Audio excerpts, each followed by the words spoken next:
ও দুনিয়াবাসী, মৃত্যু থেকে তোমরা যেখানেই পলায়ন করো না কেন, মৃত্যু তোমাদের সাথে সেখানে গিয়েই নিজেই মোলাকাত করবে, সাক্ষাৎ করবে। তুমি ডাকতে হবে না, মৃত্যু নিজেই আসে, মৃত্যু নিজেই আসে। আইনামা তাকুনু ইউদরিকুমুল মাউতু ওয়ালাউ কুনতুম ফি বুরুজিম মুশাইয়াদা। আল্লাহ বলে, তুমি যদি এমন একটা বিল্ডিং বানাও, ঘর বানাও, যে ঘরটা অনেক উঁচা, যে ঘরটার উপর দিয়া কেউ ভিতরে ঢুকতে পারবে না, যে ঘরটার মধ্যে একটা ছিদ্র নাই, একদম আটকানো, তো এরকম একটা ছিদ্রবিহীন সুউচ্চ ঘরও যদি তুমি বানিয়ে তার ভেতরেও তুমি আশ্রয় নাও, তো ইউদরিকুমুল মাউতু, মৃত্যু তোমার সেখানেই পৌঁছবে, তোমার সেখানেই পৌঁছবে। প্রিয় ভাই আমার, বন্ধু আমার, নওজোয়ান সাথীরা আমার, মৃত্যু এক অনিবার্য বাস্তবতা, চিরন্তন বাস্তবতা। এটা গ্রহণ করতেই হবে। হাসলেও মরতে হবে, কাঁদলেও মরতে হবে, সুখেও মরতে হবে, দুঃখেও মরতে হবে। রাজপ্রাসাদ আর অট্টালিকার মানুষটাও মরে যাবে, জীর্ণ কুটিরে যে লোক থাকে, হ্যাঁ, সেই লোকটাকেও মরতে হবে। জীবনে কোনোদিন দুঃখ দেখে নাই যে সেও মরে যাবে, জীবনে কোনোদিন সুখ দেখে নাই যে সেও মরে যাবে, সব মরে যাবে। এটাই সত্য, এটাই বাস্তবতা। অতএব মৃত্যু এক অনিবার্য বাস্তবতা, এটা গ্রহণ করতেই হবে। এটা যদি আমরা মনে রাখি, আমাদের জীবন অনেক সুন্দর হইত, অনেক সুন্দর হইত। রাসূলুল্লাহ সাল্লাল্লাহু আলাইহি ওয়াসাল্লাম বলছেন, আকসিরু যিকরা হাদিমিল লাযযাত ইয়ানি আল মাউত। আল্লাহর নবী বলেন, আমার উম্মত, তোমরা বেশি বেশি ওই জিনিসটা স্মরণ করো যে জিনিস তোমাদের সমস্ত স্বাদ, আনন্দ, আহ্লাদ চিরতরে মিটাই দেবে, তোমারে চিরস্তব্ধ করে দেবে। জলজ্জান্ত মানুষটা আমাদের সামনে হাঁটতো, চলতো, উঠতো, বসতো, ঘুরতো, ফিরতো, হ্যাঁ, সেই মানুষটা মনে করেন আমার চোখের সামনে নাই, তার লাশ আমার সামনে, আহা সেই লোকটা স্তব্ধ। পৃথিবীর কত মানুষ কত আওয়াজ করতেছে, কত শোরগোল করতেছে, কিন্তু এই লোকটা হাতও নাড়ে না, পাও নাড়ে না, চোখও মেলে না, আর কিছুই করে না। এ কি আশ্চর্য বিষয়! চোখের সামনের এই মানুষটা নাই, কি হলো তার? কে তারে থামাই দিল? কে তারে স্তব্ধ করে দিল? এ তো আমার মতো ঘুরতো, ফিরতো, হাঁটতো। আহ, আমার আব্বারে আমি কত দেখছি, একদিন আমার আব্বা চলে গেল। আমার দাদারে আমি কত দেখছি, আমার দাদা একদিন চলে গেল। আমার জ্যাঠারে আমি দেখে আসছি, দোয়া করে আসছি, ফুঁ দিয়ে আসছি। এক সপ্তাহ পরে জ্যাঠা ইন্তেকাল করলেন, আবার এক সপ্তাহ পরে আমি গিয়া জ্যাঠার জানাজা পড়াইছি। এই তো বাস্তবতা। যুবক ভাই, তুমিও মনে রাখো, বয়স্ক বাবা আপনিও মনে রাখেন। হাসান বসরি রহমতুল্লাহ আলাইহি একজন বড় বুজুর্গ ছিলেন। উনি বলতেন, তিনি যখন কোনো যুবককে দেখতেন আর বয়স্ক দেখতেন, তো তিনি যুবকদেরকে বলতেন, ইয়া মা'শারাশ শাবাব ইন্না যারআ কাদ তুদরিকুহুল আহাতু ক্বাবলা আন ইয়াবলুগা। তিনি উপদেশ দিতেন, হে যুবকগণ শোনো, সব ফুল, সব ফল, সব গাছ চারা পরিপক্ক পাকা পর্যন্ত পৌঁছায় না, তার আগেই অগণিত ফুল, অগণিত ফল, অগণিত চারা গাছ ঝরে ঝরে। এটা উনি মনে করাইতেন মৃত্যুর কথা। উনি এটা বুঝাইতেন, যুবক তুমি দেখো, একটা আম গাছের মধ্যে যতগুলো মুকুল ধরছে ফুল, সবগুলো আম হয় না। যতগুলো আম ধরছিল ছোট ছোট, সবগুলো বড় পাকা পর্যন্ত যায় না, তার আগেই ঝরে যায়। ঝরেই যায় বেশি, থাইকা যায় অল্প। তার মানে যুবক, কিশোর, তরুণ এই বয়সেই মৃত্যু হয় বেশি, বৃদ্ধ পর্যন্ত পৌঁছে কম। পুরা বাড়িতে অনেক সময় এমন হয়, একজনও বয়স্ক লোক নাই, একজনও নাই। আমার ঘর, আমার বাপ চাচাদের যে ঘর, সেখানে আপনার এখন আমার চাচাতো ভাই, জ্যাঠাতো ভাই, আমার ভাই বেরাদর সব মিলাইয়া আমাদের ছেলে পেলে, ভাই ভাতিজা মিলে না হয়তো 60-70 জন আছি আমরা, কিন্তু আমাদের একজনও বয়স্ক লোক নাই। আমার দাদাও নাই, দাদিও নাই, জ্যাঠাও নাই, চাচাও নাই, আমার আব্বাও নাই, কেউ নেই। তাইলে কেন এমন হলো? তাহলে বোঝা গেল অধিকাংশই ঝরে যায়, কবরে চলে যায়, মৃত্যু হয়ে যায়। এই জন্য ধোঁকা না খাওয়া। আরেকটা হলো, বয়স্ক লোককে দেখলে উনি বলতেন, হাসান বসরি রহমতুল্লাহ আলাইহি, ইয়া মাশারা শুয়ুখ, হে বৃদ্ধগণ। উনি তাদেরকে জিজ্ঞাসা করতেন যে মা ইউনতাজারু বিসসারআই ইযা বালাগা, যখন কোনো ফসল পাইকা যায় তখন আর বাকি থাকে কি? কি বাকি থাকে? কাটা। কথা বলে না, কি বাকি থাকে? ক্বালু আল হাসাদ, বা কাটাটা বাকি থাকে, পাইকা তো গেছে। তার মানে আপনারা পাইকা তো গেছেন, বয়স তো হয়েই গেছে, আর শুধু মৃত্যুটা বাকি, আর শুধু মৃত্যুটা বাকি। তাইলে যুবককে বলতেন, তুমি ভেবো না তুমি বৃদ্ধ হবা, কারণ অসংখ্য ফুল তো আগেই ঝরে যায়, অসংখ্য ফল তো আগেই ঝরে যায়, অসংখ্য গাছ তো আগেই ঝরে যায়। আবার বৃদ্ধকে বলতেন যে আপনার তো আর কিছুই বাকি নাই, আপনি তো পাইকেই গেছেন, এখন শুধু কাটা, কবর, মৃত্যু ছাড়া আর বাকিটা কি? তাহলে মৃত্যু ভুলে না যাওয়া, মউত ভুলে না যাওয়া। রাসূলুল্লাহ সাল্লাল্লাহু আলাইহি ওয়াসাল্লাম বলেন, কাফা বিল মাউতে ওয়াইজান। নবীজি বলেন, কোনো মানুষ যদি মৃত্যুর কথা স্মরণ করে, তার ওয়াজের জন্য, নসিহতের জন্য এটাই যথেষ্ট, এটাই যথেষ্ট।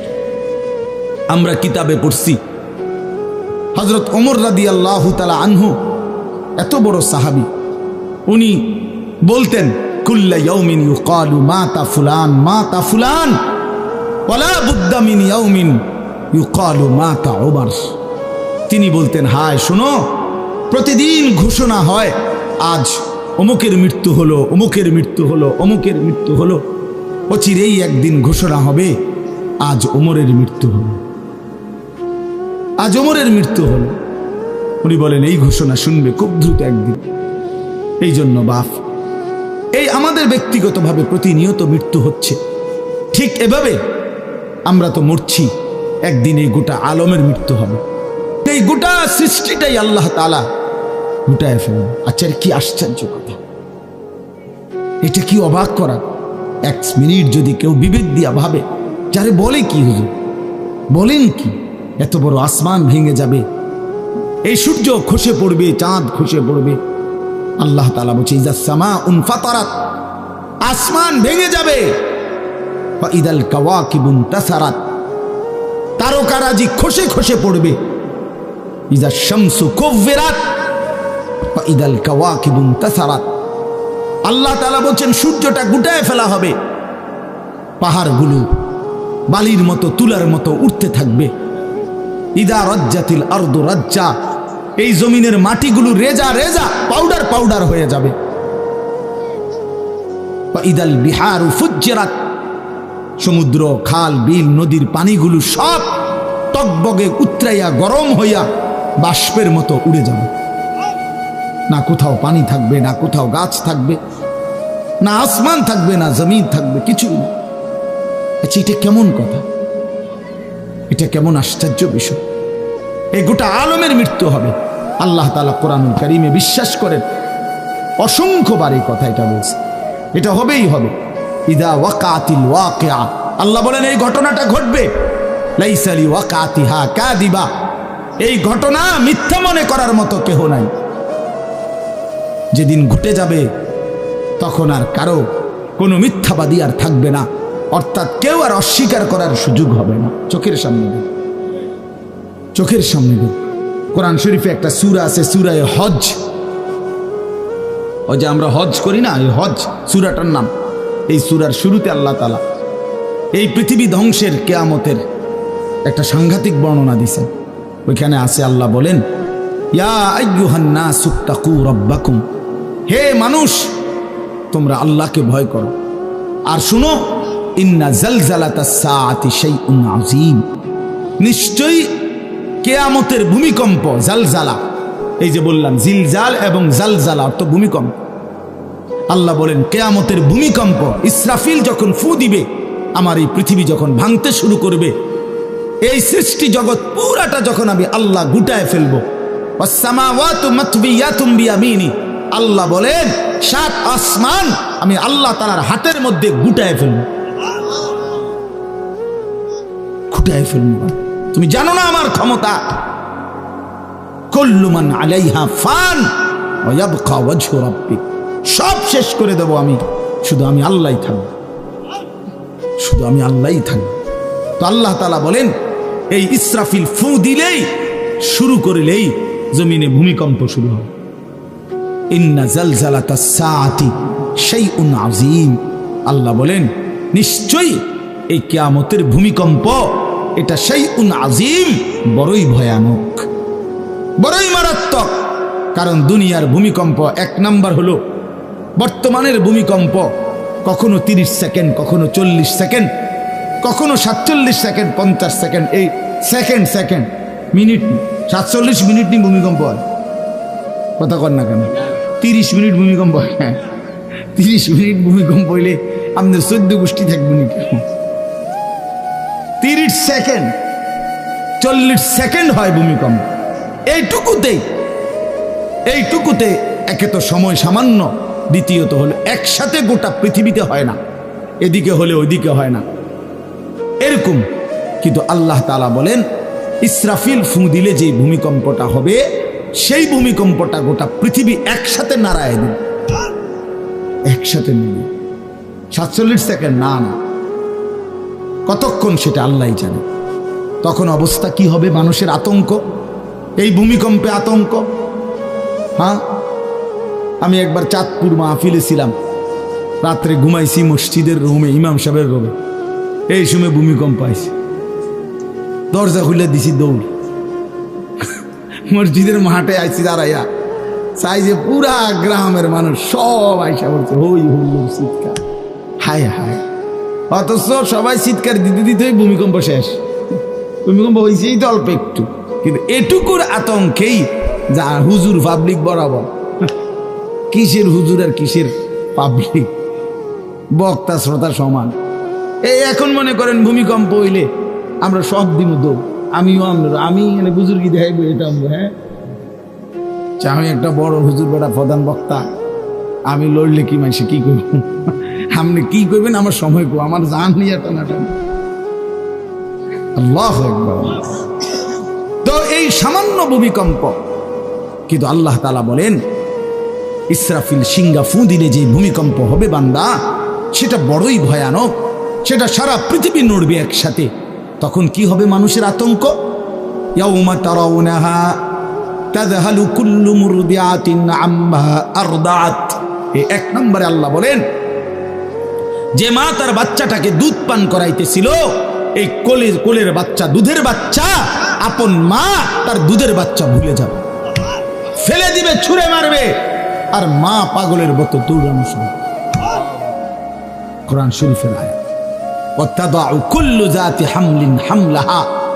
এবং আল্লাহ তাআলা বলেন যে মায়ের পেটের বাচ্চা 10 মাস পূর্ণ হয়ে গেছে, আগামী 2 ঘন্টা 5 ঘন্টা পরে বাচ্চাটা এমনিতেই প্রসব হইতো। আল্লাহ তাআলা বলেন ইসরাফিলের ফু দিলে জমিন যখন কাঁপতে শুরু করবে, তো এই গর্ভধারিণী মা, গর্ভবতী নারী পাগলের মতো এভাবে ছুটবে, দৌড়বে, নিজের গর্ভের বাচ্চা নিজে নিজেই পড়ে যাবে। ওয়াতারান্নাসা সুকারা, আল্লাহ বলেন মাতালের মতো সমস্ত মানুষগুলো ছুটতে থাকবে। ফাইদা বারিকাল বাসার ওয়া খাসাফাল কামার ওয়া জুমিআ আশ-শামসু ওয়াল কামার। আল্লাহ তাআলা বলে চন্দ্র সূর্য আলোহীন হয়ে যাবে, সূর্য চন্দ্র এক হয়ে যাবে। ওয়া জুমিআ আশ-শামসু ওয়াল কামার ইয়াকুলুল ইনসানু ইয়াওমাইদিন আইনাল মাফার।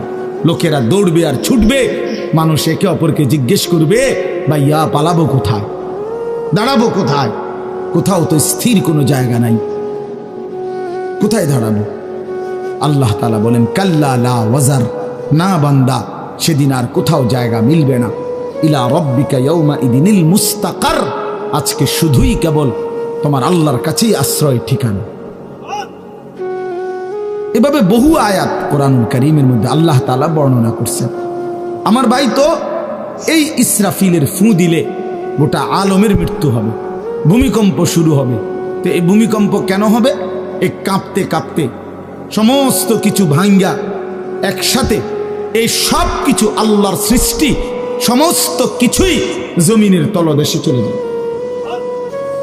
জমিন তখন খালি ফাঁকা, জমিনে তখন কিচ্ছু নাই, কিচ্ছু একটা সুতা মাটির উপরে থাকবে।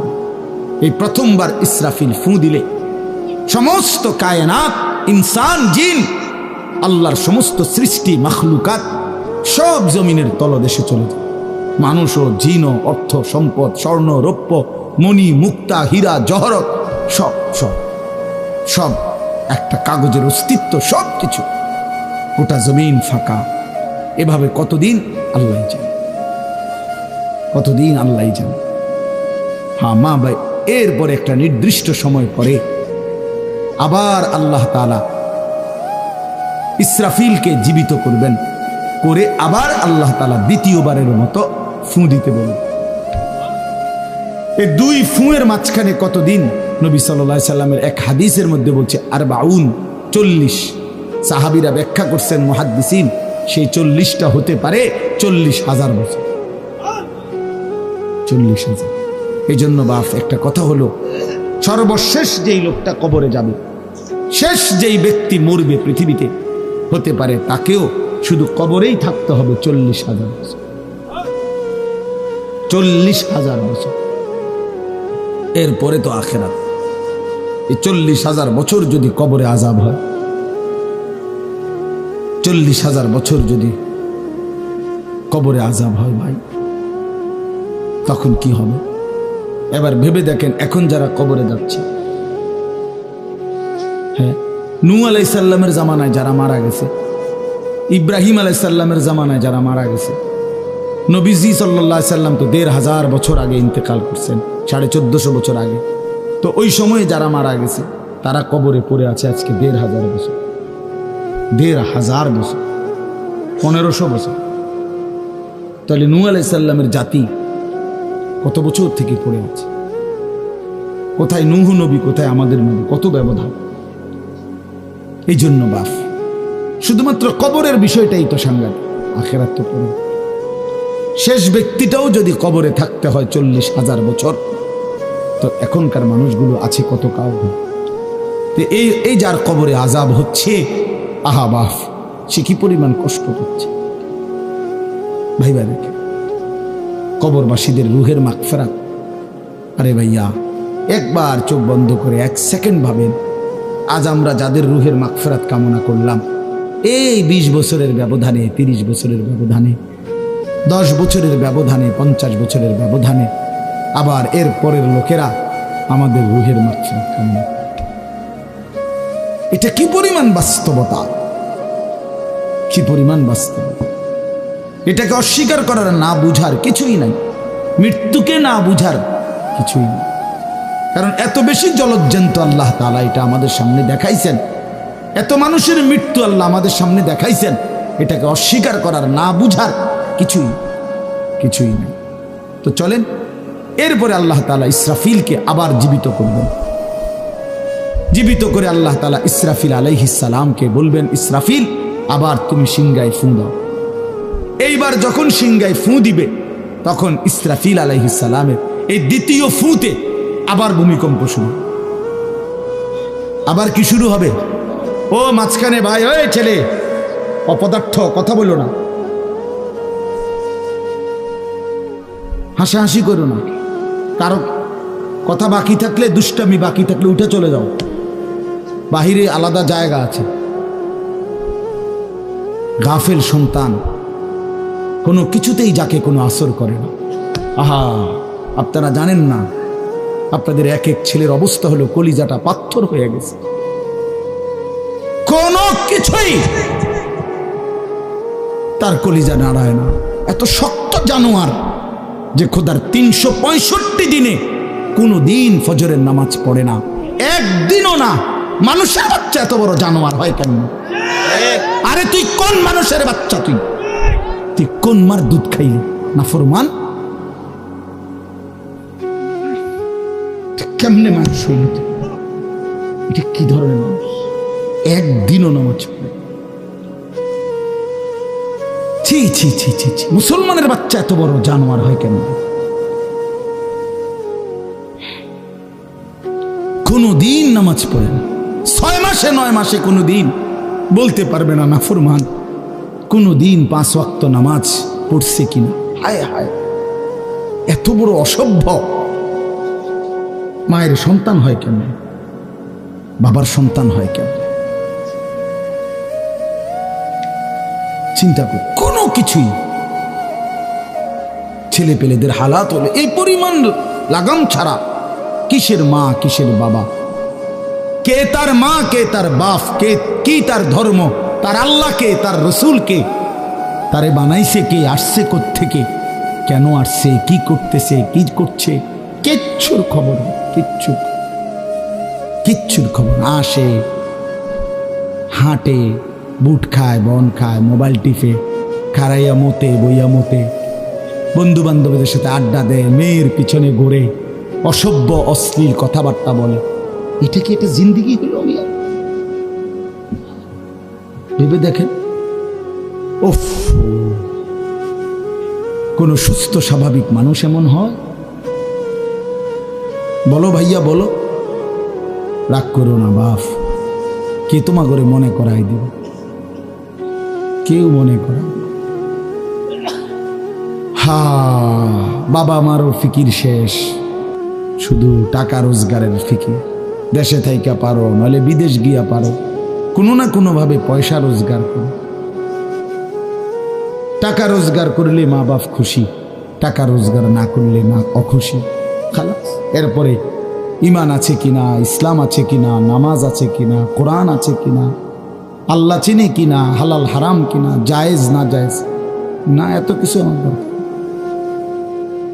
ফুতের জিগায়ও না যে ফুত কামাই যে করতেছ, কি হালাল কামাই করো না হারাম, না এত কিছুর দরকার কি? টাকা দিতেছে, খাইতেছে, ঘুমাইতেছে, বিল্ডিং করতে আসে, জমি কিনতে আসে, আপেল মালটা খাইতেছে। এক ছেলে আমারে নিজে বলছে, আমি সবার ব্যাপারে বলি না, এক ছেলে আমারে নিজে বলছে, হুজুর আমি একটা দেশের নাম বলছে, যেই দেশে আমার কর্মটা ছিল, চলে আসছে ওই দেশ থেকে।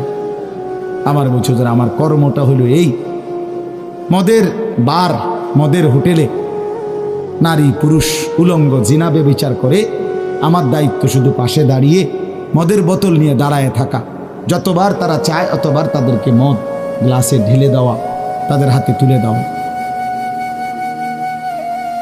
এর বিনিময়ে আমার মাসে বেতন 2 লাখ টাকা। মুসলমান, মুসলমান, মুসলমানের সন্তান, বাংলাদেশের সন্তান।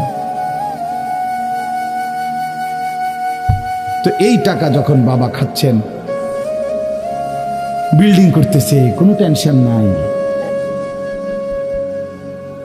আমি আবারও বলছি, আমি সবার জন্য বলি না, ওই বলছে দেখে অট্টা কইছে, কথা বুঝছেন না? আমি তো নাম ঠিকানা বলি না। এই জন্য আমার বাপ, ডাক দিয়েন না, ডাক দিয়েন না, একজনও ডাক দিয়েন না, অসভ্যরে ডাক দিয়েন না। হ্যাঁ হ্যাঁ, ডাক দিবেন কেন? হাইওয়ানকে ডাক দিবেন কেন? শুনেন, আপনারাই শুনেন, এত এত মানুষ শুনতে হবে না, কোনো অসুবিধা নেই, কোনো অসুবিধা নেই। আমি তো এটাই বুঝাইতে চাইতেছি, প্রত্যেকটা মানুষ আজকে মুসলমান। আমরা ঘর দেখায়, ফার্নিচার দেখায়, বিল্ডিং দেখায়, শুধু দোয়া করে ঘরটা করছি, শুধু দোয়া করে। কিতা দোয়া করতে হবে না?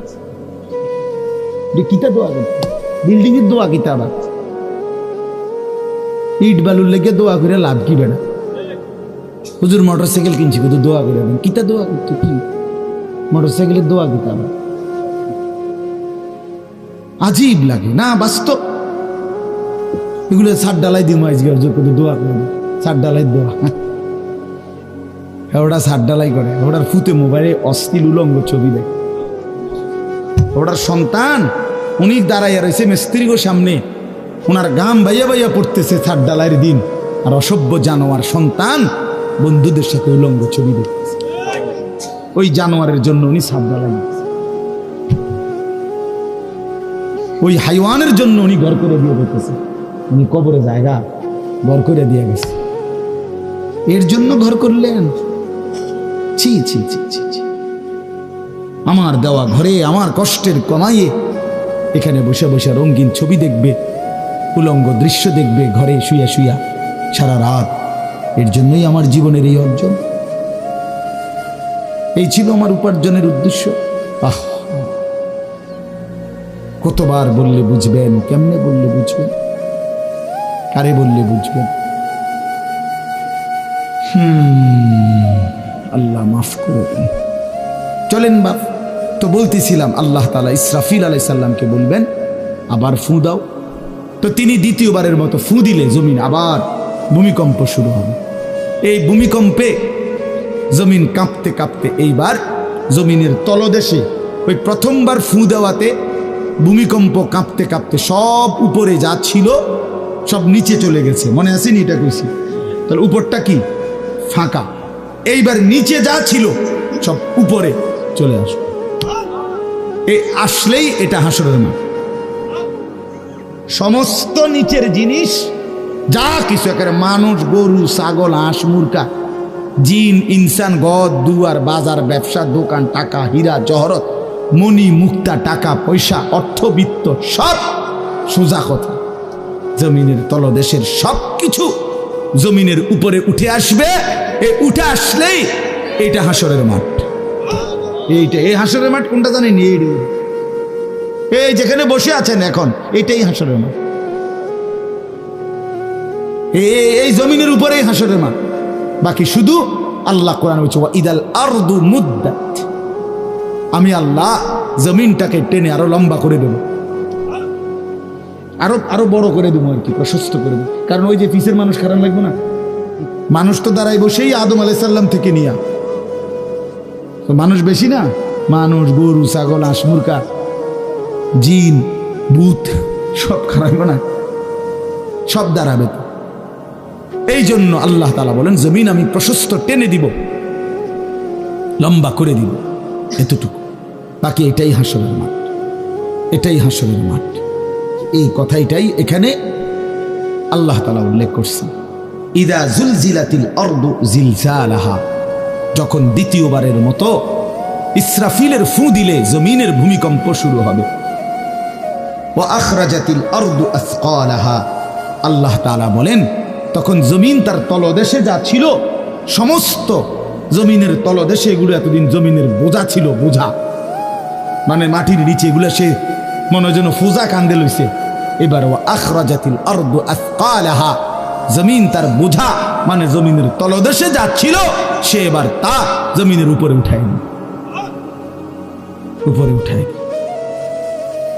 এরপরে আশ্চর্য কথা শুনেন, এরপরের কথাটার জন্য রাসূলুল্লাহ সাল্লাল্লাহু আলাইহি সাল্লাম হাদিসে বলছেন, এই ভাই শুনেন, ছেলেরা তোমরাও শোনো। নবী সাল্লাল্লাহু আলাইহি সাল্লাম বলেন এই জমিনের তলদেশ থেকে যখন সবকিছু উপরে উঠে আসবে তখন অর্থ সম্পদ, হীরা জহরত, মণি মুক্তা, স্বর্ণ রৌপ্য, এগুলো স্তূপ আকারে উঠে আসবে জমিনের উপরে, মানে হাসরের মাঠে। তো নবীজি একেবারে স্পষ্ট হাদিস, নবীজি সাল্লাল্লাহু আলাইহি সাল্লাম বলেন তখন এই স্বর্ণ রৌপ্য, টাকা পয়সা, হীরা জহরত, এগুলো, এই অর্থ সম্পদগুলো আল্লাহর কুদরতে কথা বলবে। স্বর্ণের টুকরা কথা বলবে, কথা বলবে, রৌপ্যের টুকরা কথা বলবে, এগুলো কথা বলবে। কথা কি বলবে? এগুলো তখন ওই নাফরমান মানুষগুলোকে ডাক দিবে, ডাক দিবে, আইয়ুহাস সারিক, হে চোর, এদিকে এই সম্পদের জন্য চুরি করেছিলে, আজ যা দরকার নেও। আইয়ুহাল কাতি, হে ডাকাত, এদিকে এদিকে আসো, এই সম্পদের জন্য ডাকাতি করছিল, আজ নেও। হে আত্মীয়তার, আইয়ুহাল কাতি, আত্মীয়তার সম্পর্ক ছিন্নকারী ব্যক্তি, আসো। এই জন্য ভাইয়ের সাথে যুদ্ধ করছো, বোনের সম্পদ নষ্ট করছো, চাচারে সম্পত্তি দাও নাই, এই জন্য, এই দুনিয়ার জন্য নেও, এখন না, এখন যা লাগে নেও। এইভাবে প্রত্যেক নাফরমান পাপীকে, হে হারামখোর, সুদ করে দিগা, এখানে টাকা যা লাগে নে। নে বাটপার, এখান থেকে টাকা নে। কি পরিমাণ টাকা দরকার ছিল নে। এইভাবে রাসূলুল্লাহ সাল্লাল্লাহু আলাইহি সাল্লাম বলেন, দুনিয়ার এই সম্পদগুলো কথা বলবে আর ডাকবে। ডাকলে মানুষ, আচ্ছা এটা তখন কেরম লিখবো? কথা বোঝেন নাই? এটি যখন কথা বলবে, ডাকাডাকি করবে, মানুষ কি বলবে? লোকেরা তো সবাই দাঁড়াইছে, মানুষও তো দাঁড়াইছে, তারাই তো ডাকতেছে, তো তারা কি বলবে? ওয়াকালাল ইনসানু মা লাহা, আল্লাহ নিজেই বলতেছে, লোকেরা তখন মানুষগুলো বলবে মা লাহা, এটা কি হলো? আরে এটা কি কারবার? এগুলো কথা বলে কেমনে? এগুলো কি কয়? এরা আমার চিনলো কেমনে? আমি যে সিটার, আমি বাটফারে চিন্তা লাগলো। ইন্নারিল্লাহ, একের পুরা ধরা অনবিচার আচার কিছুই শুরু হয়েছে না, এখনই বেজ্জুতি, বাকিটা তো অবস্থা খারাপ। মানে অর্থাৎ মানুষগুলো অবাক হয়ে বলবে মা লাহা, কি হলো জমিনে, কি হলো এগুলোর? এরা এমন করছে কেন? এরা কথা বলছে কেন? আল্লাহ বলেন ইয়াউমাইদিন তুহাদ্দিসু আখবারাহা, আল্লাহ তাআলা বলেন বান্দা হে কি দেখছো হবে? এই মাত্র দেখলা স্বর্ণ রূপ্য টাকা পয়সা কথা বলে, এখনে না দেখবা আসল খেলাটা?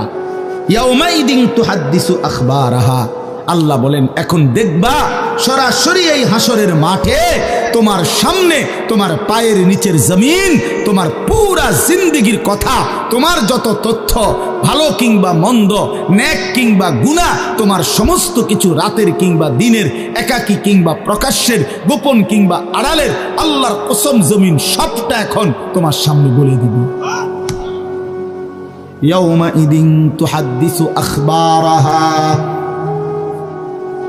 রব্বুল আলামিন বলেন জমিন সবটা কথা বলে দিবে, ভালোটাও মন্দটাও, আলোটাও অন্ধকারেটাও, একাকীও অন্ধকারেও, প্রকাশ্যেও সবার মাঝেও, সব বলে দিবে। রাতের চুরি বলে দিবে, রাতের তাহাজ্জুদটাও বলে দিবে, মদের আড্ডার কথাও বলে দিবে, জুয়ার আড্ডার কথাও বলে দিবে। সারা রাত যুবক উলঙ্গ ছবি দেখেছ, আল্লাহর কসম সেটাও বলবে। যে যুবক মালিকের সেজদা দিয়েছে সেটাও বলবে। তাহাজ্জুদ শোনাবে, আবার সবার সাথে যে জামাতে নামাজ পড়েছে এটাও বলবে, সব কিছু বলে দিবে। আল্লাহ বলেন যদি মানুষ ভাবতে চাও জমিন কিভাবে কথা বলে, স্বর্ণরৌপ্য কিভাবে কথা বলে, আল্লাহ বলেন বিআন্না রাব্বাকা আওহা লাহা, আল্লাহ তাআলা আদেশ করেছেন বলেই কথা বলে। আল্লাহ বললে, হুকুম করিলে আল্লাহর গোটা কায়নাত, গোটা সৃষ্টি জগৎটাই কথা বলে। ওয়াশাহিদা আলাইহিম সামউহুম ওয়া আবসারুহুম ওয়া জুলুদুহুম বিমা কানু ইয়ামালুন। আল্লাহ বলে হাসরের ময়দানে বান্দা, তোমার কান, তোমার চোখ, তোমার সারা দেহের চামড়া, জুলুদুহুম, তোমার সারা দেহের চামড়া, হাসরের ময়দানে তোমার পুরা জিন্দেগির কর্মকাণ্ড বলে দিবে। চামড়াগুলো বলবে চামড়া, মানুষের শাহওয়াত চামড়াতে। এই জন্য সমস্ত যৌনতার ঘটনা, অসভ্যতার ঘটনা শরীরের চামড়া বলে দিবে। মানুষের শাহওয়াত চামড়া, কথা বুঝছেন কি? হ্যাঁ, চর্মে, চামড়ার মধ্যে শাহওয়াত, কামনা, বাসনা, যৌন চাহিদা। এই জন্য যত লোক দেখবেন বিভিন্ন হসপিটালে, যত ডাক্তার চর্মরোগের ডাক্তার, তত লোক যৌন রোগেরও ডাক্তার। হ্যাঁ হ্যাঁ, চর্ম ও যৌন রোগ বিশেষজ্ঞ, এটা একই বিষয়, একই চ্যাপ্টার। চামড়া মানে আল্লাহ তাআলা বলেন তোমার চামড়া বলে দিবে কত রাত কত দিন নারীর প্রতি অবৈধ আগ্রহ, অশ্লীলতার, বেহায়াপনার, অসভ্যতা করেছিলে।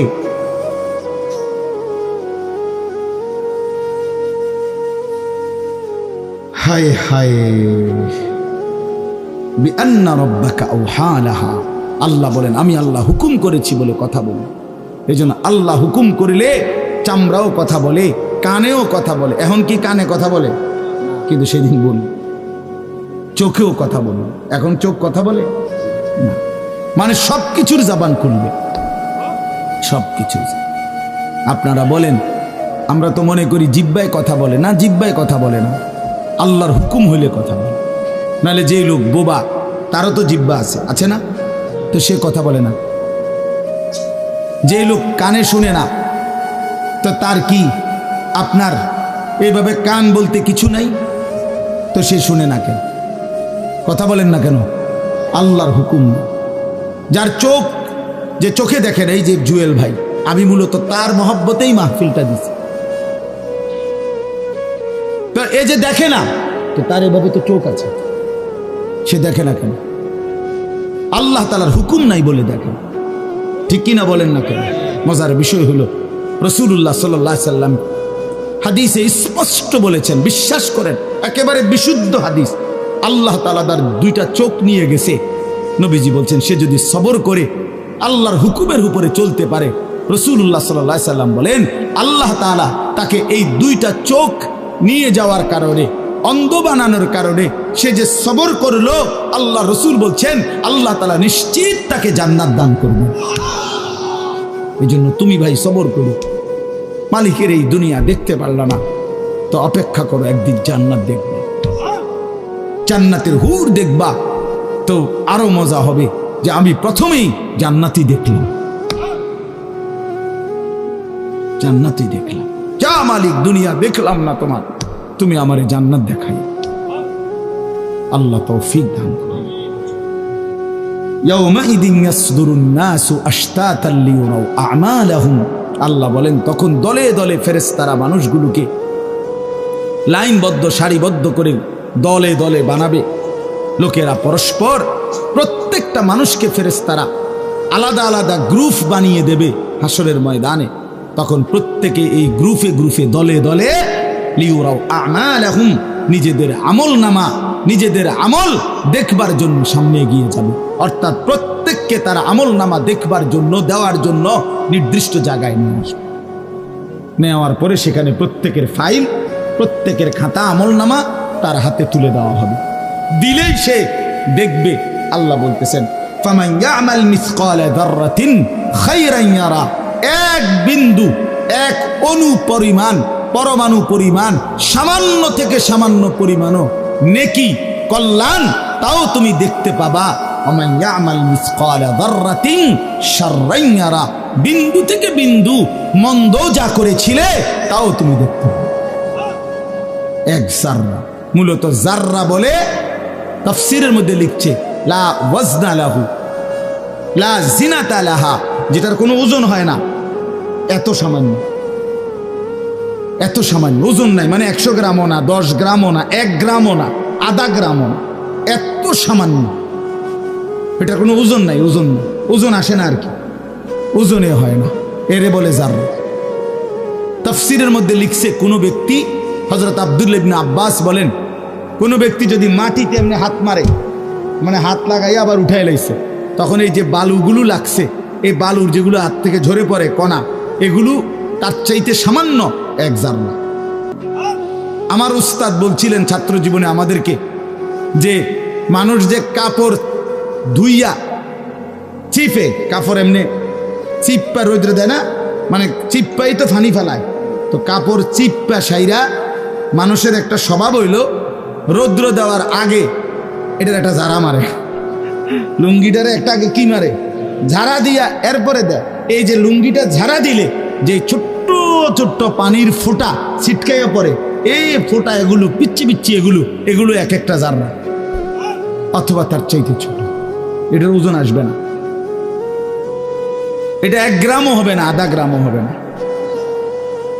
এই সামান্য ভালোটাও তুমি দেখবা, মন্দটাও দেখবে।